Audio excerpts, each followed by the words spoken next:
All right, today on Doctors Unscripted, we're really excited to have Dr. John Ehteshami here from Cervical Spine Centers. Dr. Ehteshami is a orthopedic spine surgeon, but really focuses heavily on the cervical spine or the neck. And so we're really excited to have him here. So welcome to the show. Thank you. So first off, orthopedic spine is a great place, obviously, but there's a lot of different areas for that. So what drew you towards, wanting to work with necks and the cervical spine? Yeah, so I started out as a heavily deformity trained surgeon with scoliosis and very complex surgeries. And over a period of time, when we had challenging cervical spine cases, we'd bring an ear, nose, and throat surgeon in, an ENT, and it would help with the approach. And seeing them do the surgery, it was very different than how we were trained as orthopedic surgeons to do the surgery.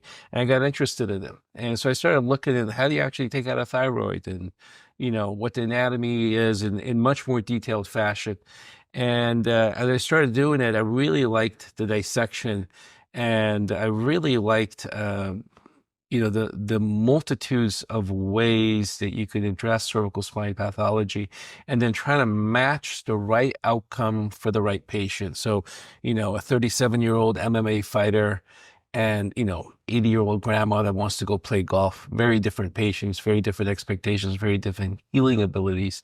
And to take that into consideration, smokers, non-smokers, multiple revision surgeries. I can't tell you how many patients that have had tracheostomies that I've performed surgery on, or, singers, and all sorts of people at different sizes.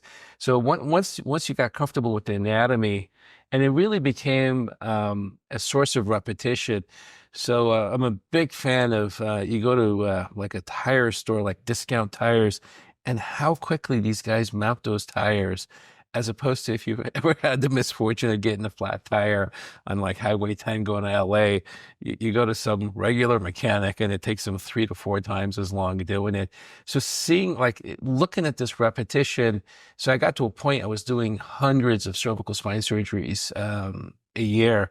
And I think before COVID, my record was over 300 a year. Wow. And so once you got to that volume, you start seeing things, you start seeing patterns, and then you start seeing everyone else starts sending you their complications. So once you start seeing everybody else's complications, you get a sense that, hey, I can pretty much figure out what's going on here. And it removed just the comfort level that you've done this so many times. I've done over 3,000 cervical spine surgeries at this point. Really helped me as a surgeon for the first time, just like, you're never truly calm. It's an amazingly stressful profession to try and make sure you get a great outcome for the patient. But you at least have the comfort that at least pretty much everything, once you've done 3,000 of them, you've seen even that 1 in 3,000, you've seen at least once. Yeah, it's really interesting because in healthcare, doctors frequently are going into specialties and subspecialties and subspecialties. Obviously, as an orthopedic surgeon, that's your specialty, but then you've taken it even further as you've just gotten the experience. You've seen all the complications working in that cervical spine. One of the things that I like to tell patients when I'm working with patients is you want to find a doctor who's really comfortable with whatever you need, right? Like, it's not something that says, oh yeah, I do that too, but it's, no, this is what I do. And I think you're going to get a level of expertise when you're working with somebody that really has that subspecialty, that if there is a complication, you've seen it. And how to handle that in the moment. I mean, that's the type of doctor I know that I'd want working on me, is somebody that this is all they do and this is what they're the best in the world at. So I love that you took us through that. But just to help kind of the audience know, there's a lot of things that can be done surgically in the neck. Why don't you talk us through what are some of the main surgeries that you actually perform on necks, and also why? Okay. To finish off your point, I think one of the things that it would help just patients to know, you don't necessarily need to do like couple of hundred. So they've done studies on this, and the magic mark, once you start doing 50 of something a year, that's a pretty good level. Places to be worried about, if somebody does, like even general orthopedic surgeons, back in the day when I was a young man, you had general people in the community that did everything, fracture care, whatever, knee replacements. And so if the person wasn't doing 20, 30 knees a year, which doesn't seem like much, these knee specialists do 10 cases a day, then you really started seeing it even as a resident, that these guys really couldn't, there was lack of workflow smoothness that goes along with it. But I think for people looking for a doctor, I think for my magic mark from myself is like, hey, if you do this thing 50 times a year, which that equates to about once a week, right? Yeah, it like really does. If you're doing it once a month, you're gonna kind of have to refresh every time you do it. But if you're doing it once a week, you're maintaining those skills, you're seeing different stuff. That makes a lot of sense. And then most people are doing this significantly more. When it comes to surgeries for the cervical spine, it's very historic. So what's really interesting, sometimes patients come in and they're like, are you going to develop some, no, we're not developing the big thing that medicine as a whole, and not just like, I don't know about, herbal medicine or, holistic, but MD medicine, the DO medicine, the medical profession, the allopathic medical profession discovered is that we really get reproducible outcomes because we categorize things going in. So there's a lot of patients I see that I not a lot, but there's a significant number that I really can't help. They have neck pain. I can't identify a source that's amenable to surgery. It's some of the pain management, chiropractic care, physical therapy. But one of the things that I think patients get mistaken is that they come to you for symptoms, and we're not treating the symptoms. Whether we like to admit it or not, I mean, we take the symptoms under consideration to correlate with the imaging findings. And the same thing goes for the cardiologist. I mean, they care about what the blood test shows on your cholesterol. And so they're really treating laboratory results or imaging findings. So once in a while, I've had patients that have a small disc from, and they're in a lot of pain. They were in an MVA or something, that damaged their neck somehow, but it wasn't bad enough to consider doing the surgery. They have a small disc without adequate stenosis, and they're not doing well. And they say, well, it's really hard to explain, but, I have this surgery and your MRI doesn't show your problem to be bad enough, even though you're in 10 out of 10 pain. The imaging findings is what's really needed to justify it. And on the other side, I have patients literally, they're like getting paralyzed, and they've got cord compression, demyelination, which is damage to the spinal cord, and they need surgery. And they're like, well, my neck really doesn't bother me. I'm seeing you for my back. And I forget, I trained in New York, and we had this gentleman in the clinic that come in, and he came in for back problems, and he clearly had an unstable gait that goes along with myelopathy, and he was a tough guy, no teeth, and he had a sailor tattoo on his arm, and he's like, and I'm like, we need to check out your neck too. And he said, what are you, some freaking idiot? I'm coming to you for my back. I'm like, I understand that, sir. I'll take care of that. But you have a spinal cord compression. So he literally made me write a note that I promise to get your back fixed if we do this thing on your neck that's urgently needed. Like, we're like sending him to the emergency room. Well, I want to touch on two things that you said that I think are really interesting. As surgeons, you're not doing surgery on symptoms. You're doing surgery on structure, right? And so there has to be some type of structural thing that can be fixed with surgery, or else there's no need to do surgery. So symptoms can be great for differential diagnosis and trying to figure out what's going on. But in the end, symptoms can be misleading, right? And that's that second part of, like, with symptoms, it's so important to say that's a roadmap to help guide us, but at the same time, you can have issues in your legs that are coming from your neck. So let's dive into that for just a second. Absolutely. Of why can someone have low back pain or leg pain and you may be looking at the neck. Yeah. So what it is really you have to look at a whole patient. It's not just the neck or back. So when I see a patient, I examine their shoulders.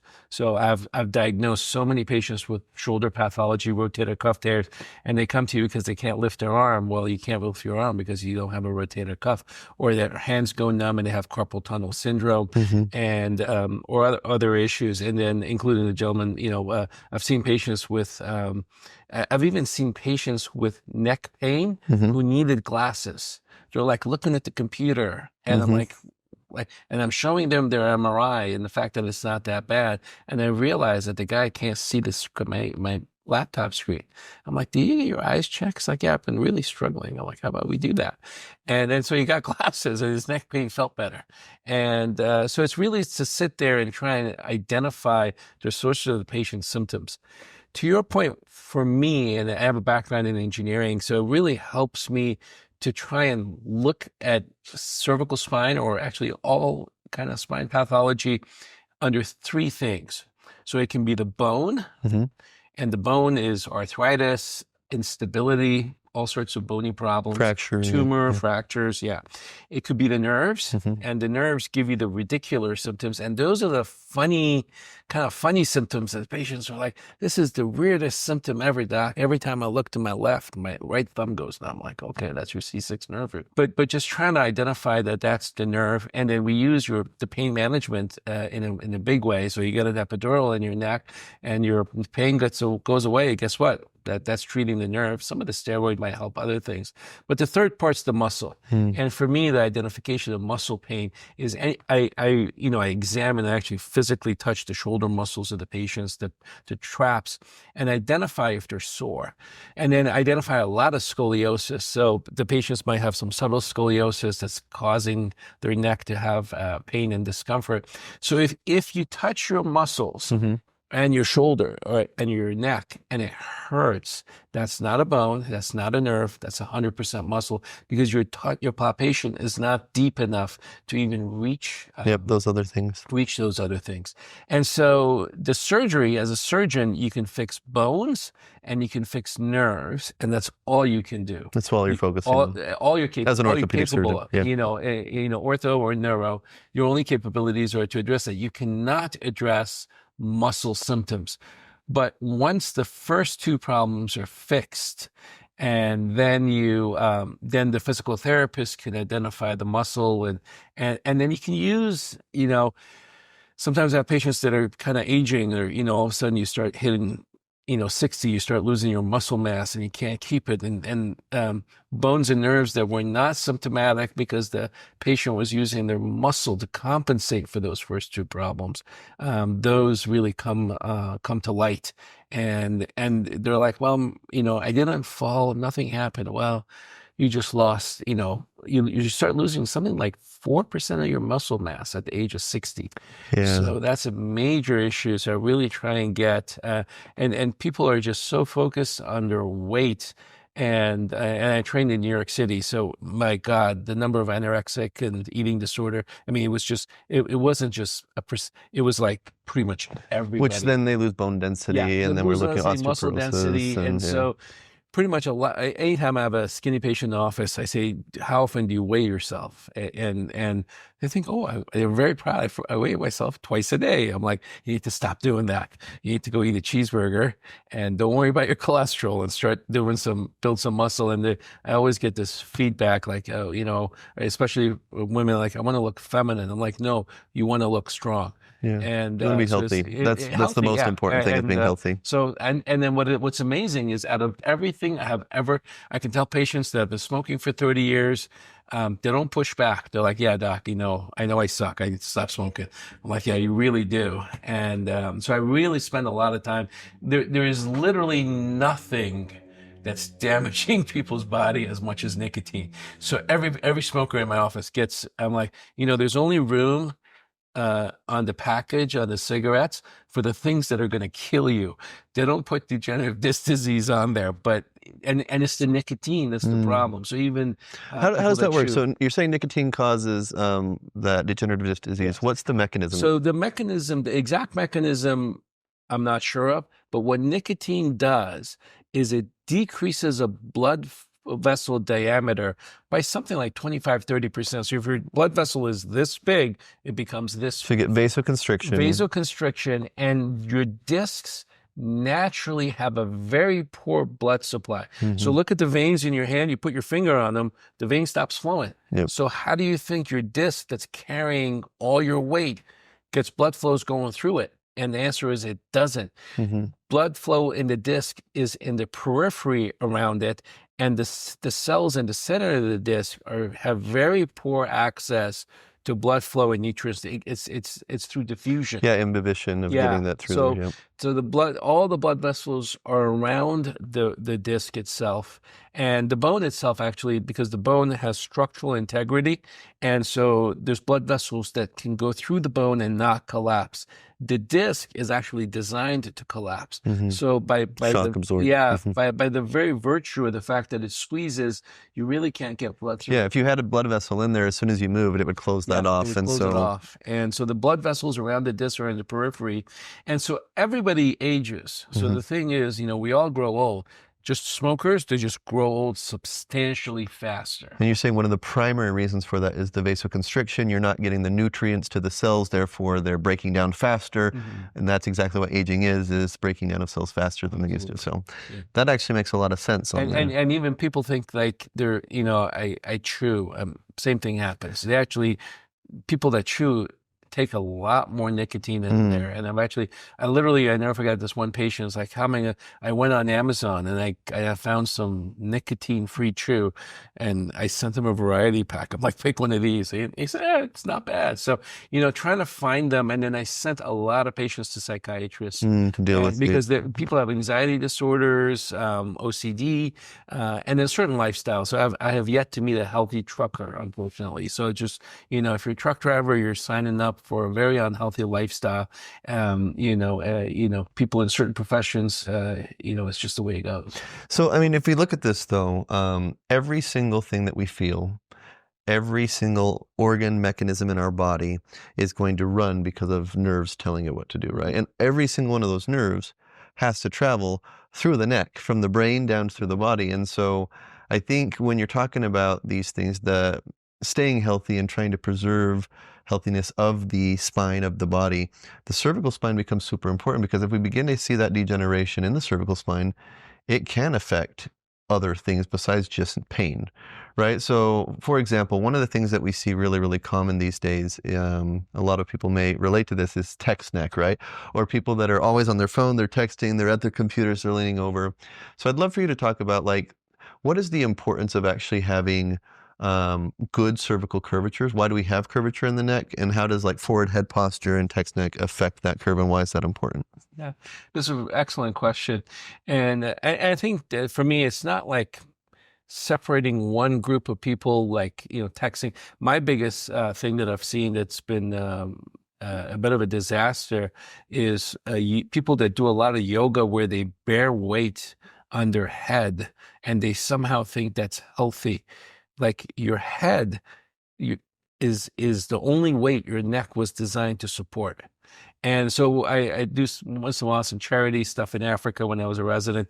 And so in Africa, because they go between traffic, so a huge mode of transportation for carrying a basket is on your head. And they've been doing this since they were kids, and their necks muscles are very well developed, but nonetheless, they have a lot of cervical spine pathology but it kind of, whether it's treated or untreated, what your life expectancy is, all this stuff eventually kind of catches up to you.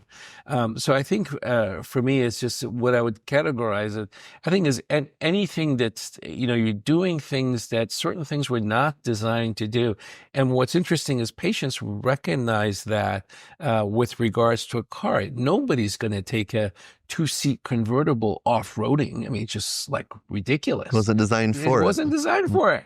You take a Raptor or whatever, something that was designed for it, and you're not surprised. And nobody, you got a family with, with 4 kids and grandparents. You need a minivan. It's just very common sense. So people look at this very objectively, but then when they start doing things, so one of the things I'm a huge fan of, including spine surgery, just do this, you do, or your profession, you do the same thing consistently so you become good at it.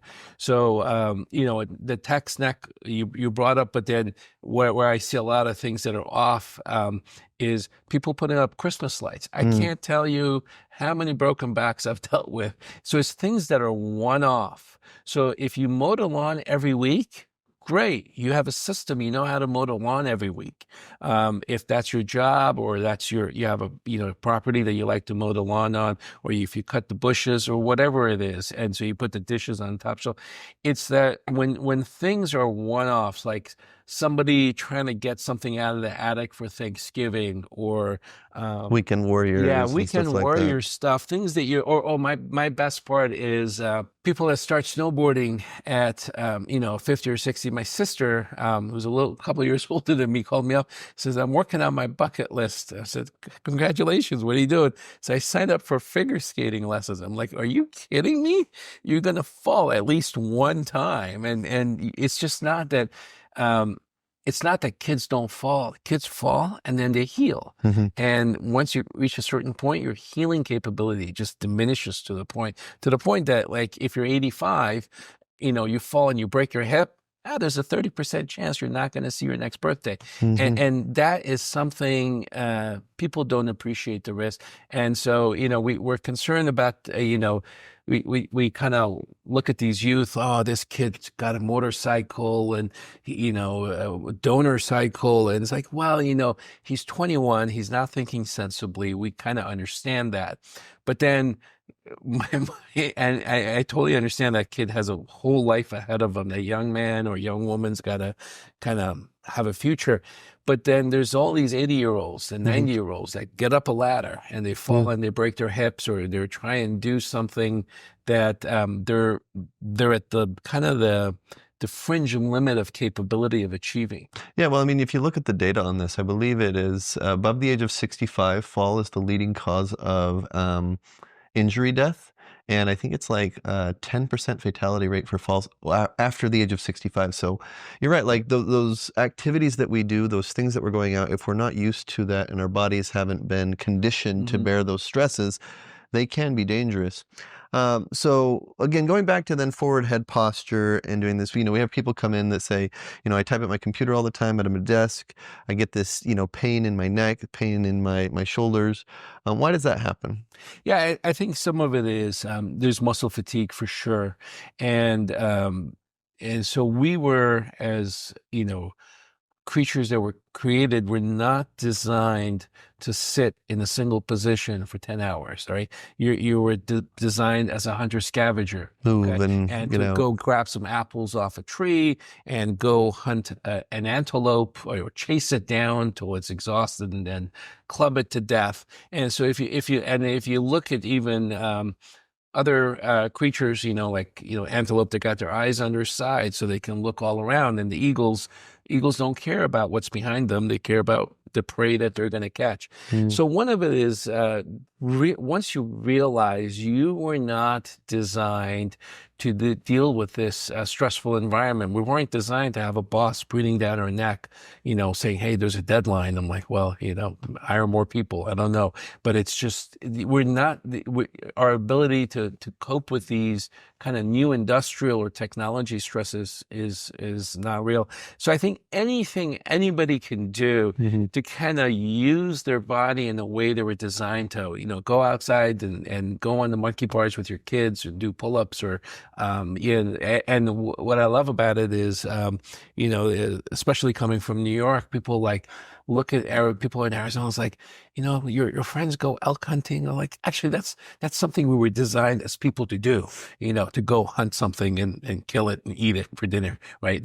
Or bow hunting. That's what this body was actually designed to do. Not go to sit in front of an operation for 10 hours. So a lot of spine surgeons, including myself, I have cervical spine pathology from the work, headlights, posture, lack of ergonomic situations that go along with it. Dentists, I have a huge number of dentists that come to my practice. So I think one is realizing it will always catch up with you. And then the second is to, take the breaks, figure it out so that you can actually change position. And the biggest thing is the changing position. I'm a big fan of the sit stand desk. Hmm. And I think a lot of it, people are just unaware. You can actually ask your department, HR, Mhm. for accommodations. So Sit down desk. sit stand desk, sitting on a ball. And the reality is the work, all they care about is your productivity. So as long as your productivity is maintained, whether you're sitting or standing or sitting on a ball or whatever it is that you're doing is not very relevant to them. And then also some of this is when you look at it yourself, you lack the capability. So even me, with the way I operate is like my anesthesiologist would tell me like, hey, how you stand is a little different. So how about you think about standing where you're facing the patient more? I'm like, yeah, that's a very good point. And I used to do a lot of twisting, so I kind of stopped doing that, affecting it. So I think getting other people looking at you, because I think if I've seen somebody take a picture of somebody and send it to them. This is what you look like, yeah. Yeah, and they're like, really? Is that what I look like? And once you realize it, I mean, that's the first step. Yeah, being able to bring it to the conscious mind rather than unconscious is important. I mean, as I understand it, when we look at pain that's associated with poor posture and poor positioning and stuff like that, first we're going to have muscle fatigue, as you said, and that's going to that is happening because you're having essentially muscle recruitment that's not normally used to, like if you're in this posture versus this posture, you're going to have to recruit muscles that aren't used to holding your body all day in that position. So from there, if you continue to do that, right, you're going to begin to have essentially micro trauma to other areas of the spine, and that's where we can begin to see accelerated degeneration because you now have trauma, and that's where arthritis comes from, is trauma, right? And so that's kind of that pathway of what you're saying is stop. Like once you have bad posture and you start to get that achiness in the muscles, stop. Yeah. Like go and change postures, move, get out and do stuff, and if we can do that, rather than just saying, you know what, I'm just gonna instead adapt to a poor posture and then have all of the issues with that, you can actually get out and move. So great advice for that. One of the things I tell the patients is whatever activity you're doing, use time as your guideline. You actually need to stop before the pain starts, because by the time the pain starts, you kind of missed the boat. I mean, inflammation has already occurred. Some microtrauma, as you indicated, has already occurred. So the key is timing the amount of time you're spending on a particular activity. And so even if it's some outdoor activity or hike, people go by distance. Oh, I walk 3 miles a day. Well, if you look at it, you should really time it, keeping your heart rate up for this many minutes. I had an architect, and he was kind of old school. So he was, still had paper and pencil and, not a CAD guy. They literally brought him, he literally collapsed on his architecture table one night, and they brought him to the ER and was talking to him, and we ended up figuring out a couple of things, and he actually ended up getting surgery. So afterwards he was trying to get back to work, and he said, Doc, I can't help it. I'm so drawn in by my work and I'm so in the zone. And I said, so I told him, go to the dollar store and get one of these 99 cents egg timers. Just turn it to 50 minutes. And when the timer goes on, you just let go of everything you're doing and stand up. And so these Fitbits or the Apple Watch or whatever mechanism it is in there that tells you need to stand up and walk. And I think honestly, it helps your productivity. It helps your mind not fatigue, and keeps you capable of working longer. And the other thing that I constantly have realized it for myself is the way life and the economy and everything else is right now.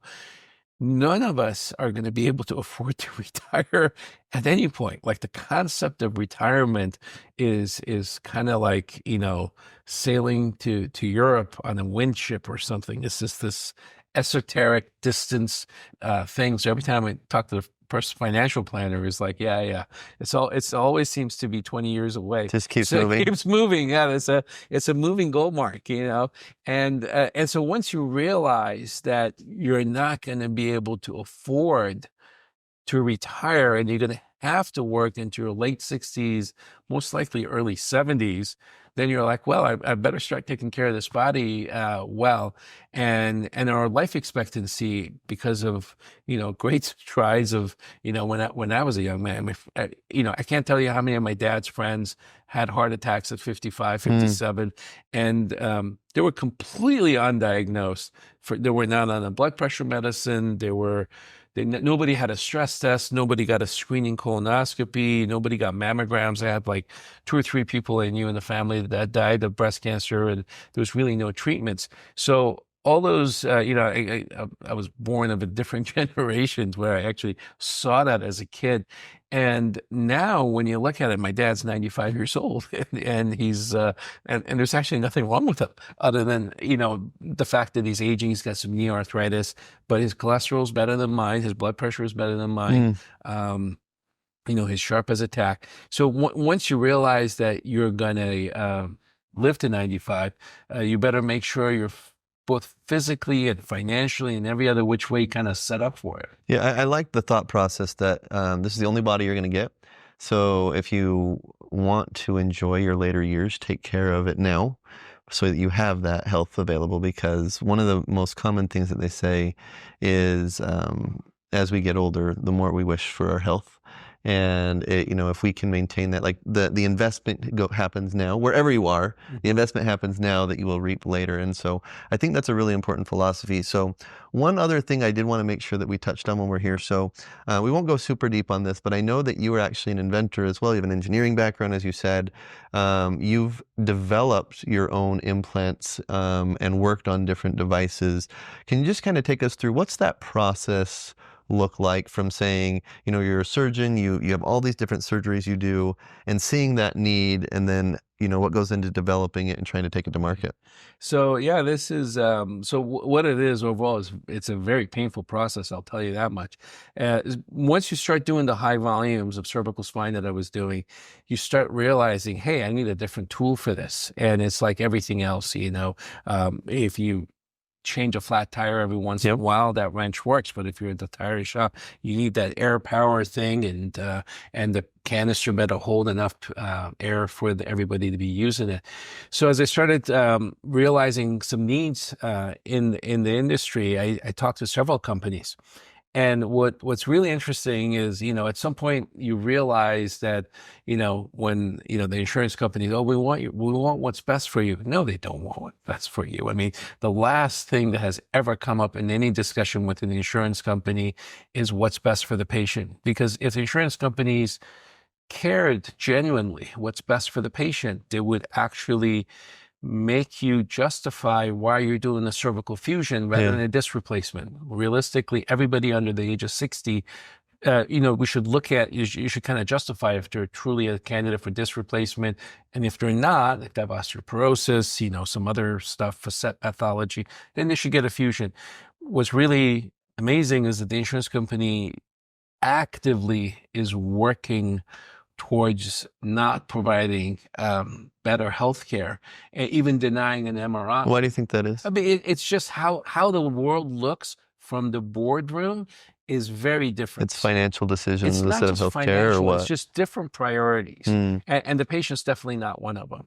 So as a specialist, for example, for me, there is like my biggest fear is missing something that like it's, because if you're a generalist or something and you miss something, well, maybe you didn't have the training. If I miss something, it's like, you are the specialist. Yeah, I am the specialist. I mean, forget about medical legal liability. It's just embarrassing. Like, aren't you supposed to be the man that figures stuff out? So what do I need? I need an MRI. And the amount of energy I have to put in. And the only reason your insurance company does not want you to get an MRI is not because it costs money, because they pay $200 for it. Because when you get the MRI, it's going to you might lead to actually surgery. find something that actually needs fixing.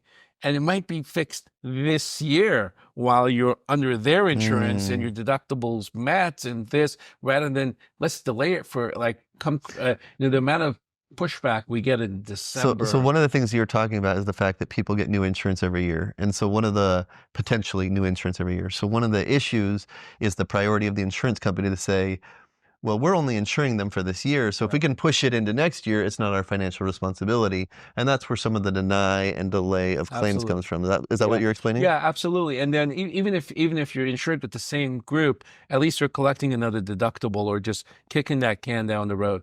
So to that matter, so every company, and if you don't believe this, just look at Boeing. Like, oh, we prioritize safety. Like nowhere in any other actions is passenger safety a priority. So how many planes can we deliver per month? That's their priority. End of story. And the reason that's their priority, that's what their shareholders care about. Yeah, that's where they make money. Even my kids, they watched Incredibles, and he's an insurance guy, and his boss is explaining it to them how it works. But the same thing goes for every company. Boeing, medical device implants. So I never forget, I went to come out like, hey, we could make the implants this way and this way. It'll make my job easier. So you started seeing that there was a need, people were getting fusions when they really shouldn't be. So some of it was getting fusions, but then how your neck is fused is very important. So if you fuse someone's neck in a very forward posture, then their muscles are under tension. If you can restore proper cervical lordosis, and there's very aggressive surgical techniques called osteotomies where you cut the neck in the front and the back, but they're very big deal surgeries. And not everybody needs it. But I had, because I do a lot of revision cervical surgery, I would have patients that had surgery in the 80s when there was no hardware, and they were fused in kyphosis. And so I was trying to restore the lordosis, and there was no implant that had more lordosis, a hyperlordotic implant.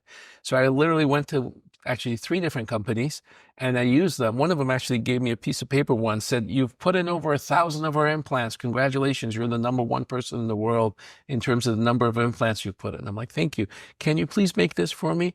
And I met with the CEOs, and they're like, listen, doc, you're using our current product.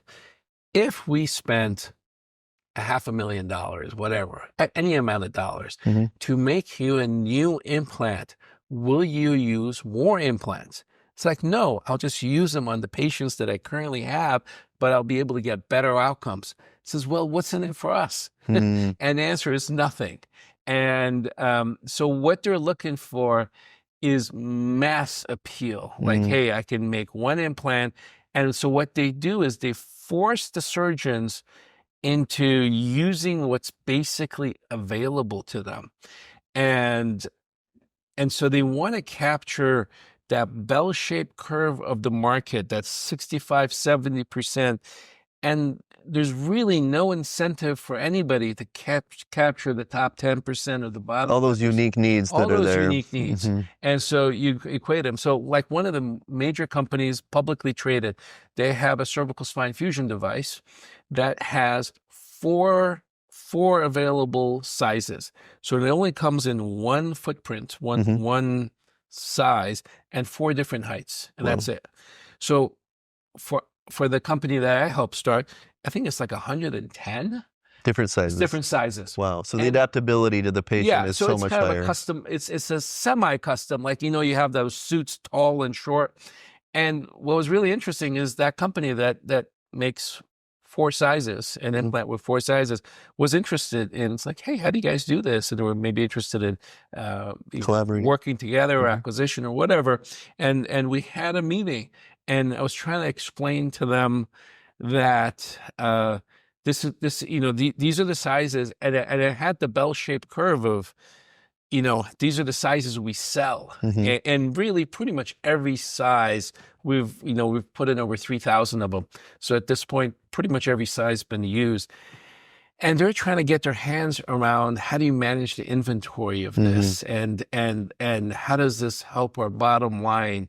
And I'm like, you're asking the wrong question. The question is, this makes the surgeon's life a lot easier. So you have to work a lot less as a surgeon, and do a lot less, and actually get a more predictable. Yeah, if something's not customizable to the patient, it puts the burden on the surgeon to try to make it work. Whereas if the device can do some of that work, it makes it a lot easier on the surgeon. The device doing the heavy lifting for you. And so then to that matter, I see a lot of patients come in, and everybody's always kind of like, what's the newest thing? I'm like, you don't want the newest thing. You want you're asking the wrong question, especially some of the engineer patients I have. I'm like, you want reproducible results. So Hmm. if you have a family and you want to take them to LA and you want to make sure they get from Phoenix to LA, you need a Toyota Camry. That's what you need. Why? It starts up, it doesn't break down, it fits everything, it does everything it's supposed to do. And so, I know for my own health, when I'm looking Hmm. like reproducible results, so the best car out there, Toyota Camry. And is it exotic? No, you get some fancy convertible whose top gets stuck open, or and all these flashing lights, and the maintenance is crazy.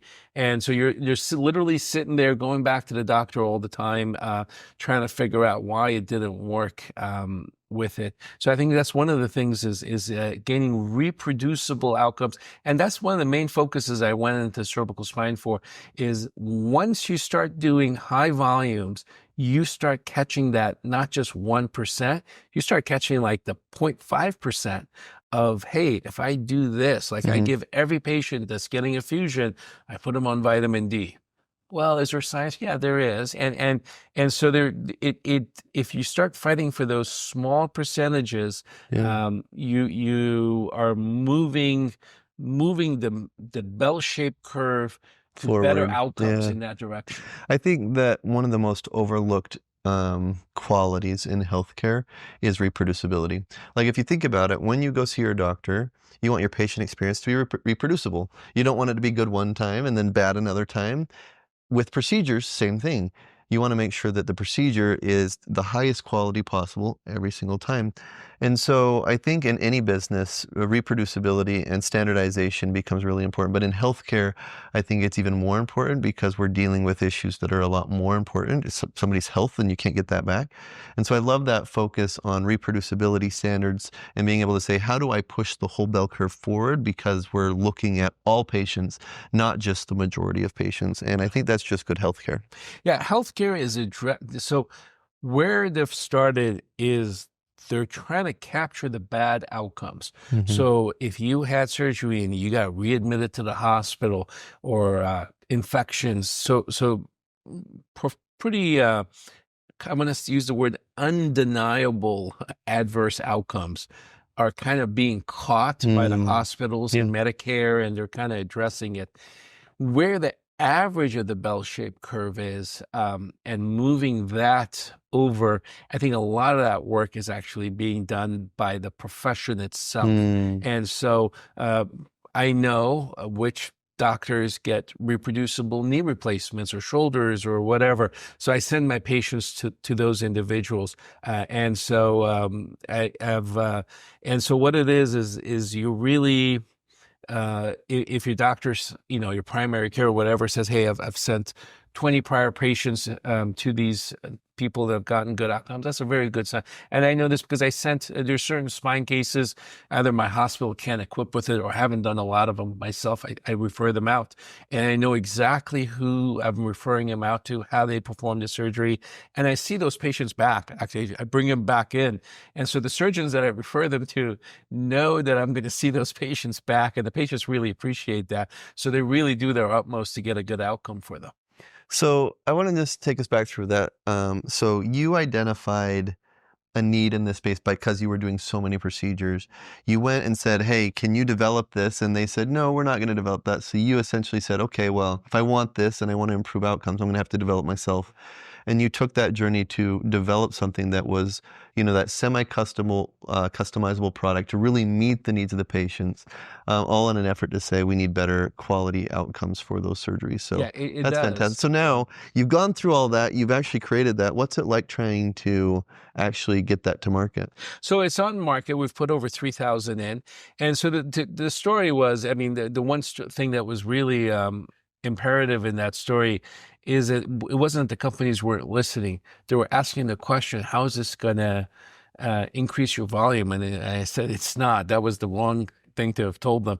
Is I needed to have done more work to show them what the market upside could have been for this, Gotcha. because that's the language that they listen to. At some point, I actually got to a contract, literally, I was looking at from a company to kind of collaborate on this, and they liked how I had done all the engineering work on it. Literally, that company, as we were going through the contract negotiation, got purchased by another company, Oh, wow. and everybody I was working with got laid off. Wow. So I literally went to them. I said, you know what? At that point, I was like 40. I'm 47 years old. I got maybe 20 more years. I mean, like, at what point am I going to see this? And so I said, hey guys, what is it going to take for us to get this product to market? And they said, this much money. And I said, sure, here. I wrote a check and we started a company, and I hired the people that were laid off once they were off their non-competes or whatever. Waited out, and then we started developing the product, and then took it to market. And then as I was taking, and the idea was, I was just predominantly going to look at it for kind of a local, see what the traction was. And I got a lot of positive feedback from other surgeons, and I got a lot of kind of community support. So Phoenix is actually, or Arizona, is a very entrepreneurial friendly place. So I participated in this group called the ACA, Arizona Commerce Authority. They had this innovation challenge, and they gave me $150,000 just. Oh, wow. And then, but the one thing they taught me was you have to go through this kind of boot camp and get a kind of a little training on marketing and this and raising capital, and a lot of mentorship that was very helpful. And then, so with that help, we had a Series A, and we raised capital, and we expanded it and grew it pretty significantly. And then once this came out, then other people came out of the woodwork with other needs, like, hey, how about we do this and this? And so literally right now we're working with other doctors that have other unmet needs. And that's really one of the things, and that's one of the reasons we have so many patents, is because nothing we make is like anything anybody else makes, because it's addressing a very specific unmet need. That's awesome. And so there's been good support, and the outcomes have been far better than I expected them to. So, we track our outcomes pretty closely because we have I think it's around 50 surgeons at this point using the product. And so every one of them is following the outcomes, and we're in good communications with one another. And they're noticing new things and giving feedback with regards to it. But I think, end of the day, the big corporations are, they got to answer to their stockholders, and they're not interested in improving patient outcome unless they can figure out how to use that to gain market share. And it's no different than a tire company. You're Michelin, you want to make snow tires. Well, there better be, you better sell them in Colorado, or if you're trying to sell snow tires in Phoenix, good luck to you. And so they have to identify that addressable market. But I think as microclimates kind of increase, and what is the size of an addressable market is